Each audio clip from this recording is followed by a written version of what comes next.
Good evening. I am Jim Seligman. And I am Rick Toronto. And I'm Jim Liddell. Welcome to the men's event.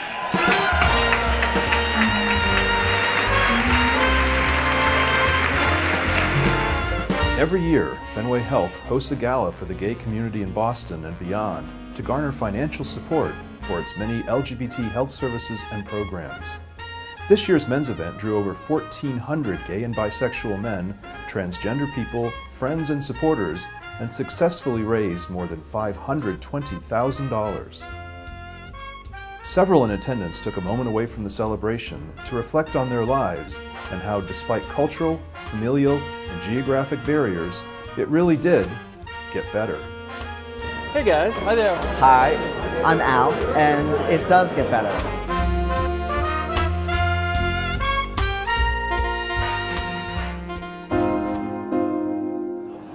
I remember in high school, almost every other week, wishing somehow that I could not exist. When I was a kid and I was going to school, I was bullied, I was harassed, I went through the whole thing. And one day, actually, I thought there was never going to be an end. It was hard to persevere. It was hard to keep going to school. I come from a culture in India where it's a taboo being out. And I'll tell you this, I was harassed quite a bit in school. It was a very difficult time. I grew up in a tiny town in Lubbock, Texas, and I was convinced that I was the only gay man in the whole city of 200,000. And that was my breaking point.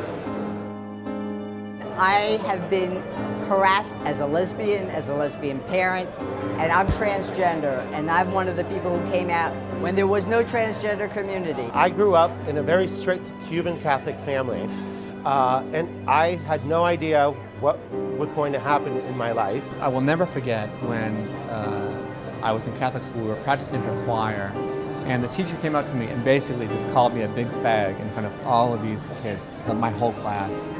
And I will never, ever forget that. It was just so devastating. As a Jamaican, I grew up in a volatile nation where gays and lesbians are oftentimes bullied, attacked, chased, beaten. I grew up in a place where you cannot say that you're gay, you cannot be out, and being raised in a Catholic family, it was even more difficult for me.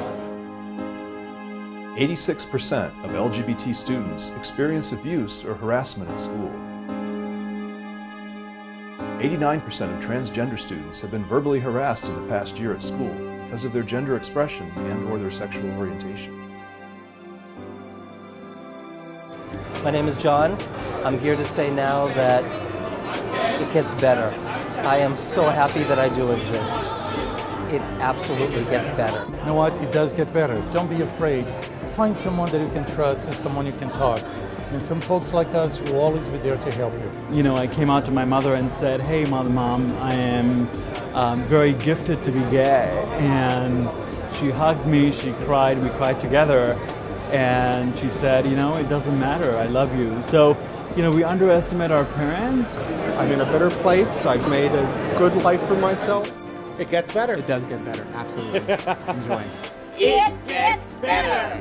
It gets better. Never give up. Just keep moving on and believe that things will get better, and they actually will. It gets better.